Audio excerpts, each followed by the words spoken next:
เก่าเรื่องเก่าแล้วก็ไม่มัวเมากับสิ่งใหม่อันนี้เป็นหัวใจของนักพัฒนา เราที่เป็นมนุษย์หรือว่ามีหลักธรรมที่เป็นคำสอนทางพระพุทธศาสนาเนี่ยว่าเวลาดังที่อาตมาได้ยกขึ้นเป็นพุทธภาษิตคาถานี่ถือว่าศักดิ์สิทธิ์มากผู้ใดจำหรือทำได้ก็จะมีแต่ความเจริญก้าวหน้าว่าอะโมคังติวสังกยิราไม่พึงทำวันเวลาให้ล่วงไปเปล่าต้องให้ได้อะไรบ้างไม่มากก็น้อยว่าอเปนะอุเกนะว่าฉะนั้นเวลาก้าวไปว่าเวลาปีเก่าก้าวไปแล้วปีใหม่เข้ามาถึงว่าเขาก็ต้อนรับเวลามันก็ยังดำเนินไปของมันอยู่ดีไม่มีเก่าไม่มีใหม่แต่ว่าทำไมเราจึงสมมติให้เป็นเก่าเป็นใหม่ก็เพราะว่าเราเป็นเพียงว่ามีความตั้งใจหรือเป้าหมายในทางพุทธศาสนาเนี่ยอาตมาก็อยากจะให้ญาติโยมเนี่ยได้หยิบยกเอาหลักธรรมคำสั่งสอนของทางพระพุทธศาสนานี่มาใช้ในเวลาปีเก่าผ่านไปปีใหม่เข้ามาว่าการที่เราจะเจริญก้าวหน้าได้นั้นคนที่จะก้าวไปข้างหน้าได้นั้นต้องอาศัย1ต้องมีพลัง2ต้องมีเท้าเรามีพลังแต่ไม่มีเท้านี่เราก็ไปบ่ได้จะโยมก้าวไปที่ไหนเนี่ยโยมก็ต้องอาศัยพลังถ้าเกิดว่าร่างกายของเรานี่ไม่มีพลัง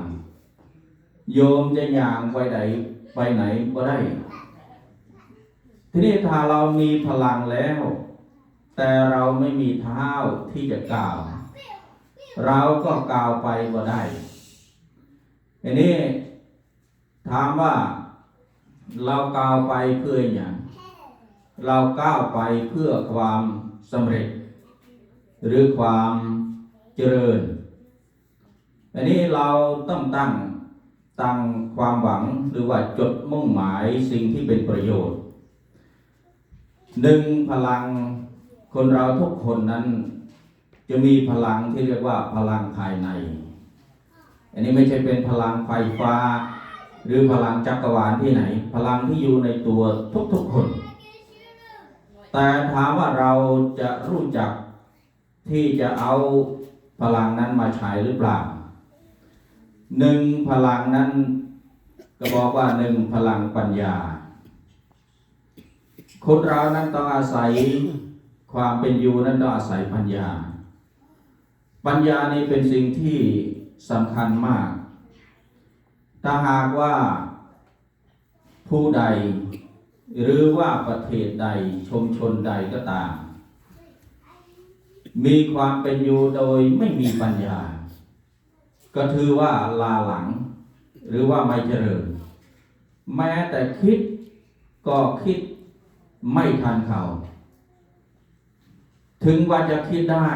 แต่ก็คิดบ่ถูกต้องอันนี้ปัญญา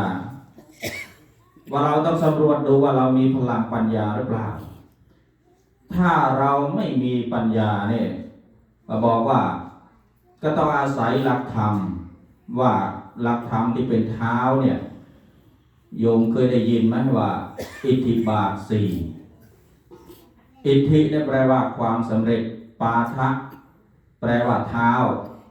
เรามีพลังคือปัญญาแล้วเราต้องอาศัยเท้าอิทธิบาท4นี่ชาวพุทธ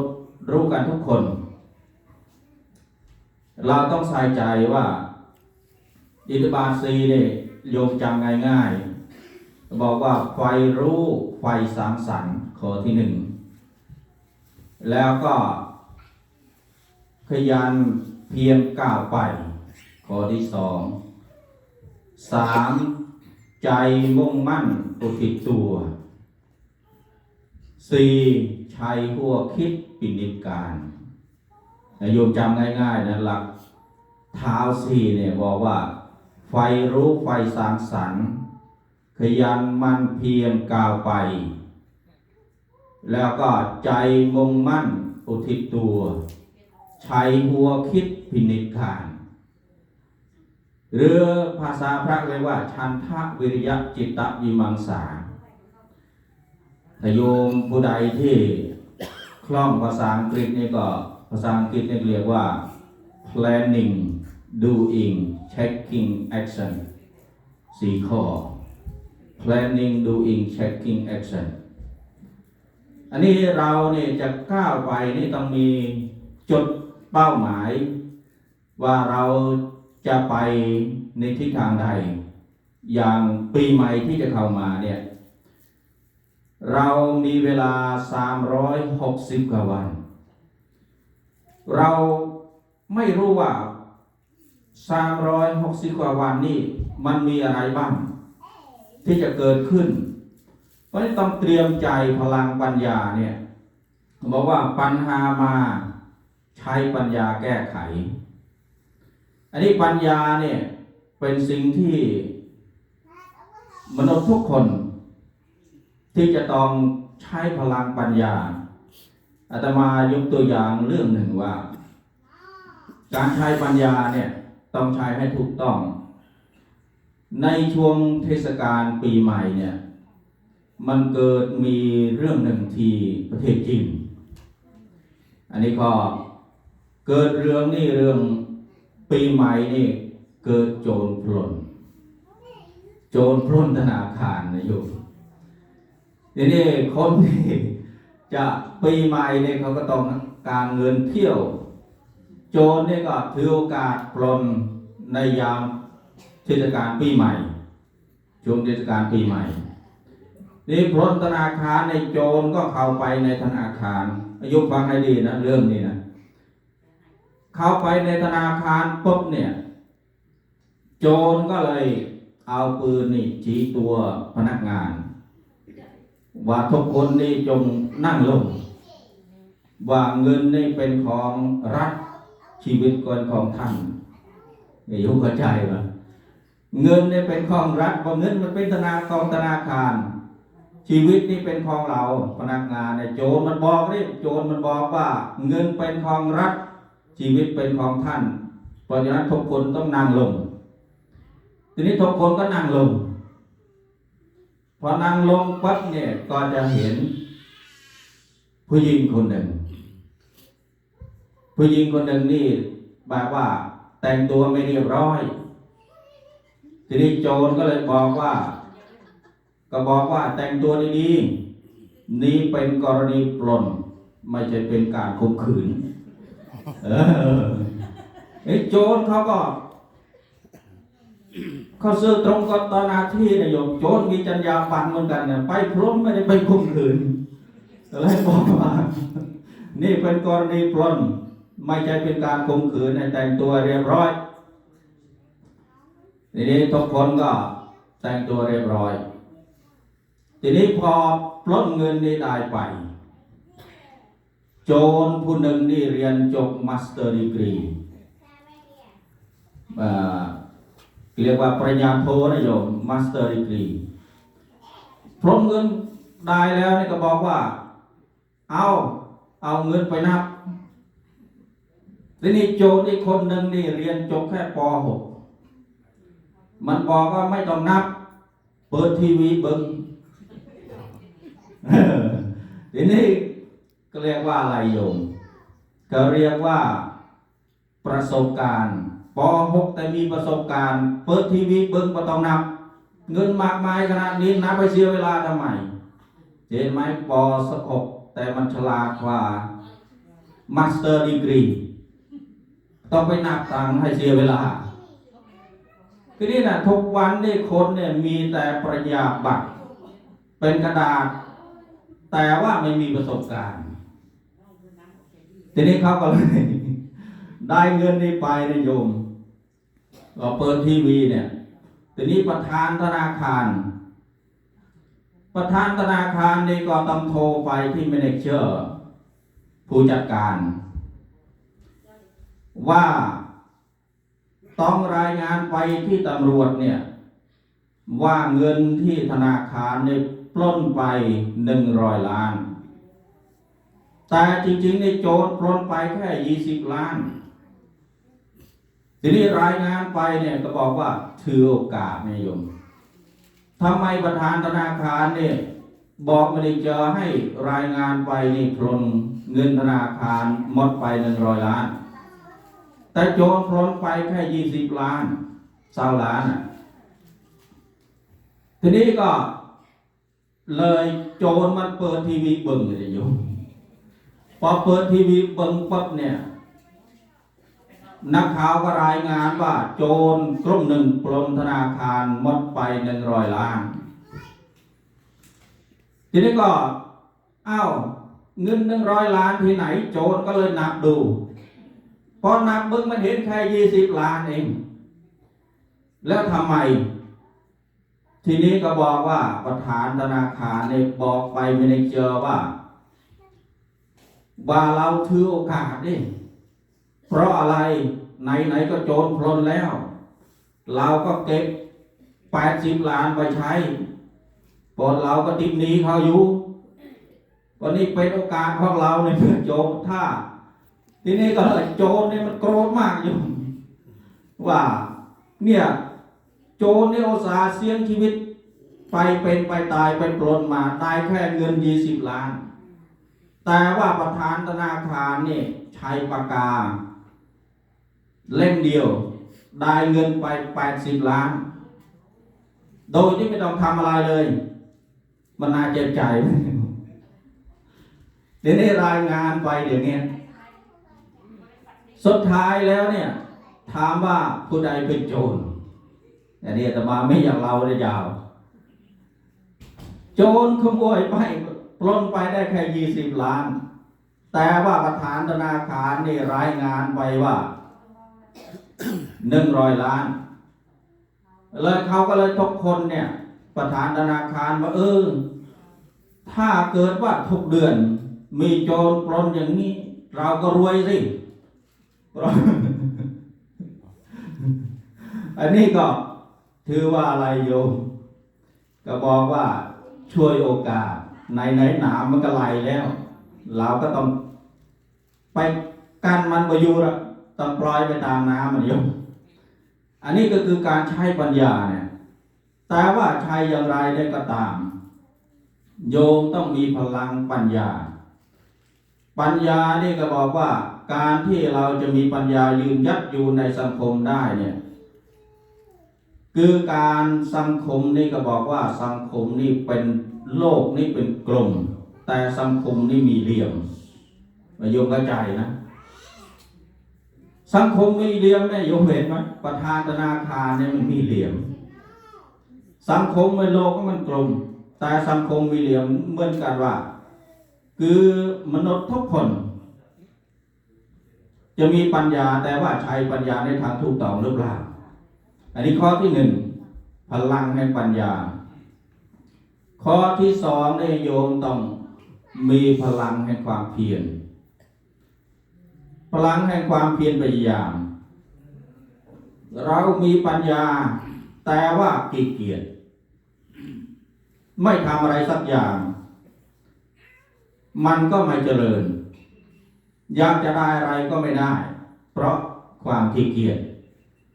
และต่อมาพลังต่อมาคือพลังแห่งความสุจริต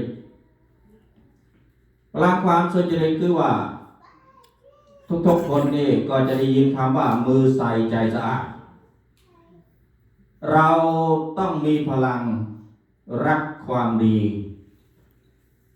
ผู้ใดที่มีความดีความงามเนี่ยอย่างโยมสำรวจตัวเองว่าปีที่ผ่านมานี่มีความดีมากหรือว่าความดีน้อยดีกับบ่ดีเนี่ยอันไหนที่มากกว่ากันเราก็มาทบทวนเบิ่งแต่ถ้าเกิดว่ามีความดีน้อย เราก็เสริมความดีขยันทำความดีให้มากขึ้นต่อมาพลังความสามัคคี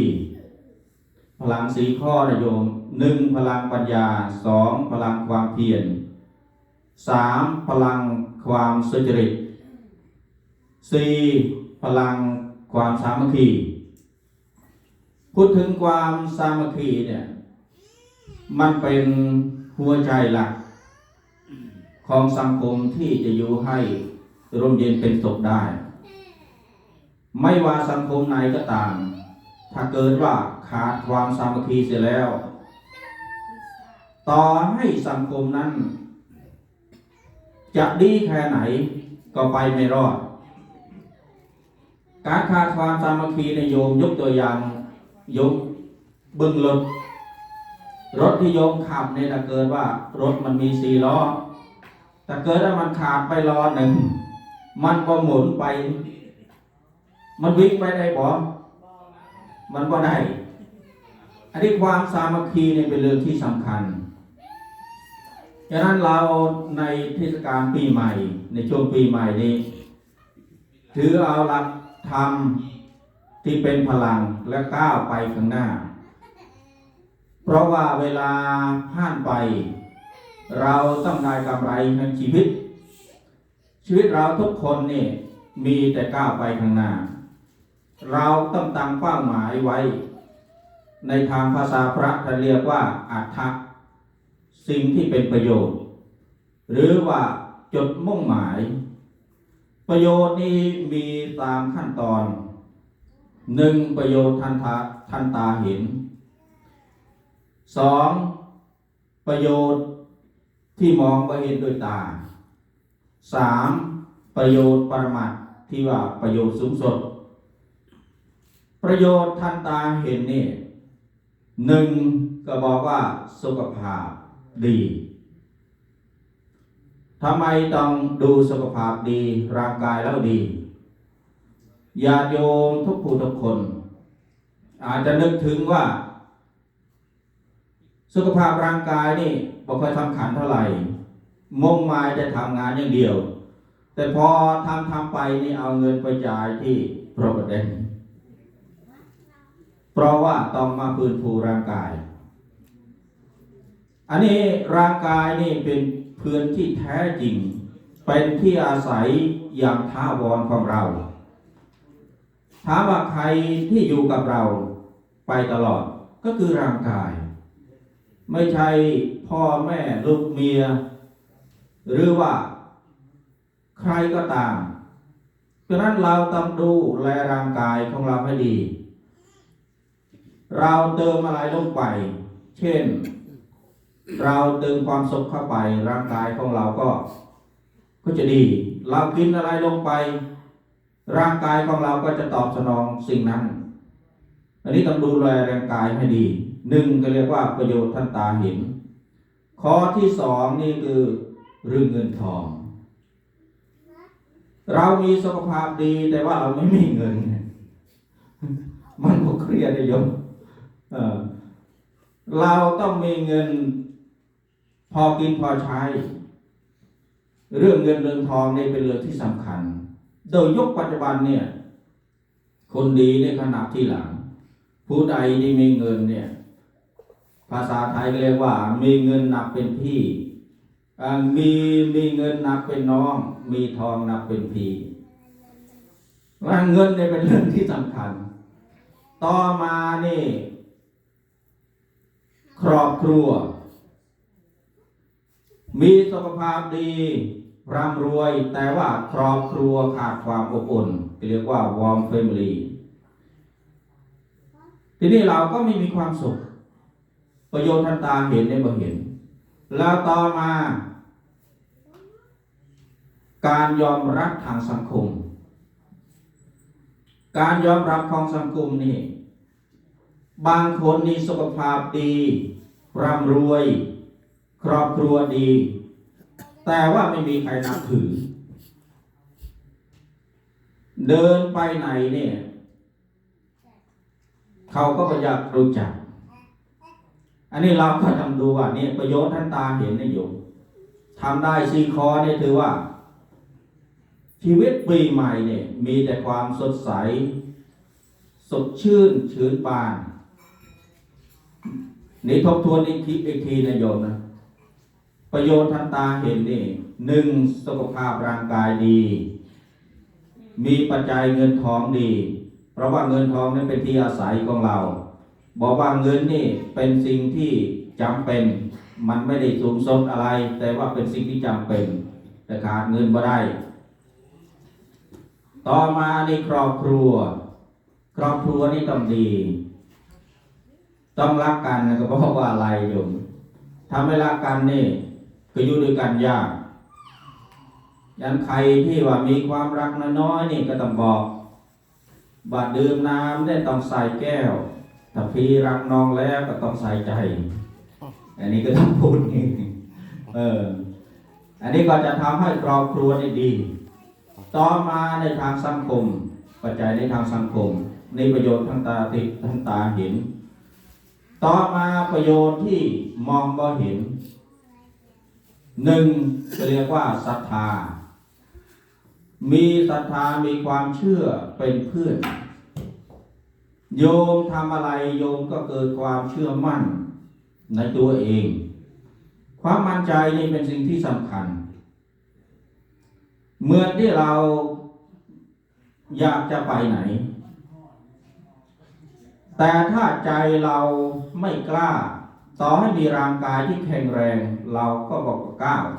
ไม่ก้าวไปอันนี้ว่ามีศรัทธาเป็นเพื่อนต่อมา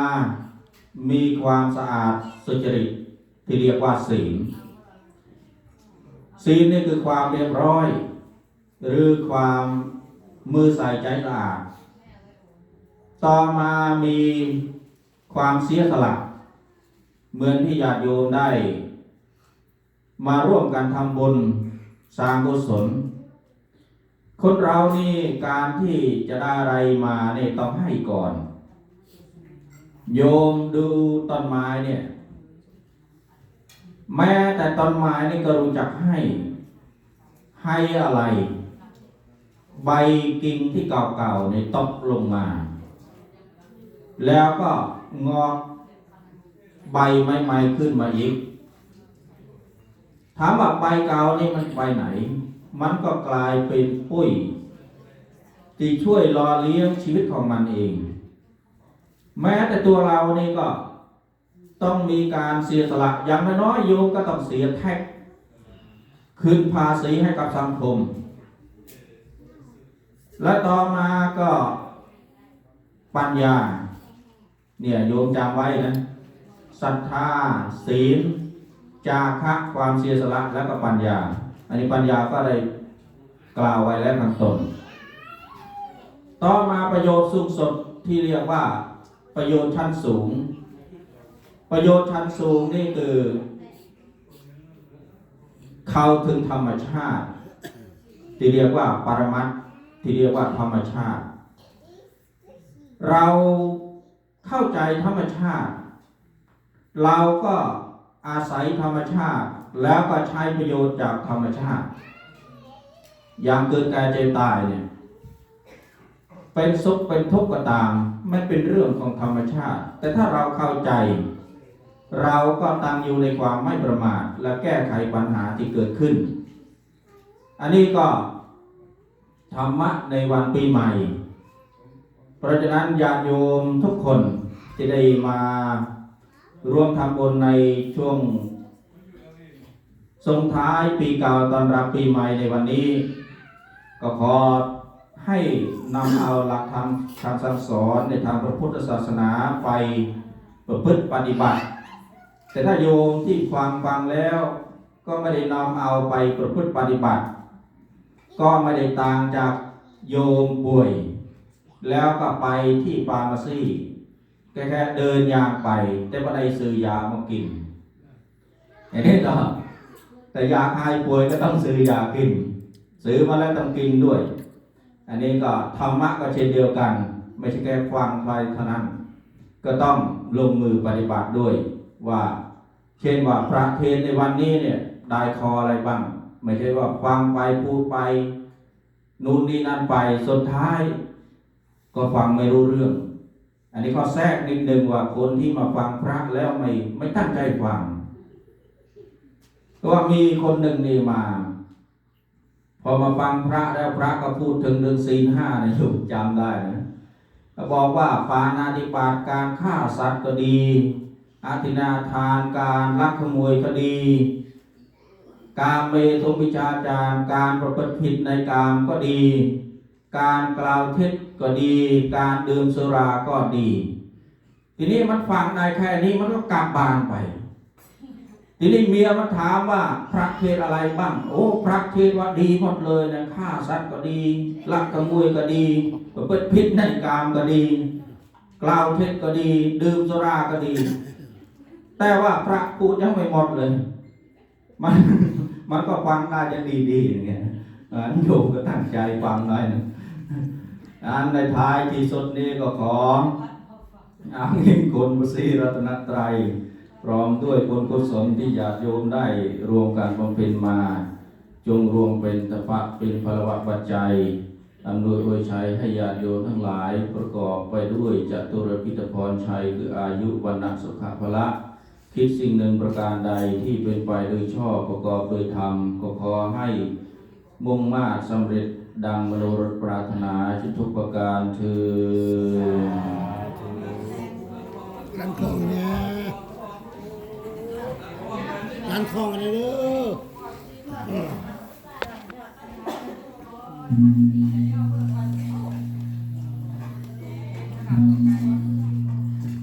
นี่ที่แนวดีๆยินบ่เข้มนี่ที่แนวดีๆดีไปเด้อมียังไงก็ดีโอเคก็ดีสู้บ้าบ่เป็นเด็กดีแล้วดีบ่เราก็ดีบ่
จะเอาน้ำยางกันนะจ๊ะเก็บแล้วกันไปกันละไปตาม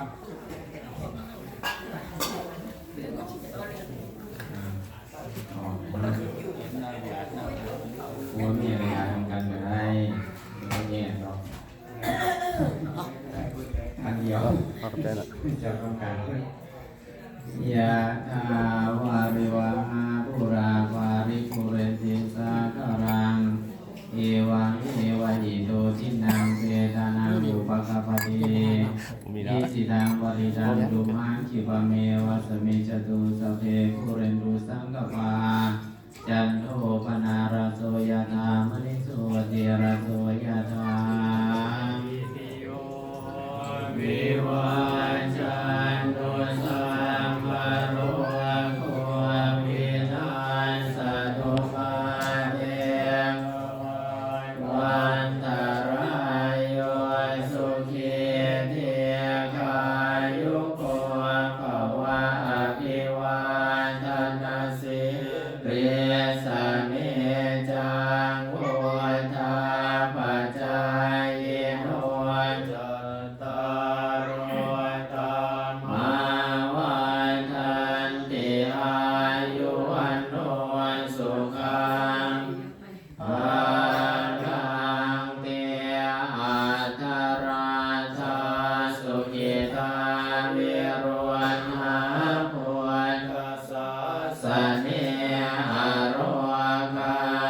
ขิตาโหทัสสหัสสะเทหิยาติปิเตอัทธราธาสุขิตาวิรุณหาปุญตัสสะสเนหะโรคาสุขิตาโหทัสสหัสสะเทหิยาติปิเตอัทธราธาสุขิตาวิรุณหาปุญตัสสะสเนหะโรคาสุขิตาโหทัสสหัสสะเทหิยาติปิภวันตุสัพพมังคลังรักขันตุสัพพเทวตาสัพพพุทธานุภาเวนัสสตาสุจิภวันตุเตภวันตุสัพพมังคลังรักขันตุสัพพเทวตาสัพพธรรมานุภาเวนัสสตาสุจิภวันตุเตภวันตุสัพพมังคลังรักขันตุสัพพเทวตาสัพพสังฆานุภาเวนัสสตาสุจิภวันตุเตหิมินาปุญญกัมมินาอุปัชฌายคุณุตตระจาริโยภการะจัมมาตาปิตาปยาตกะปิยมามังสุริโยจันติมาราชาคุณวันตานารามิจาพระมมาราชาอินทาจตุรงกปาราชาเทวตายามุมิตามนุสาจามาชตาเวริกามิจาสุขีวันโตปุญญานิภกตานิเมสุขังจันติวิธังเตสุขีปัปปะเมทะโวมันตังหิมินามินาวุติเสนาจากิปะหังสุรังเตเจวทานุปาทานาเจตานังเยสันตาเนหินา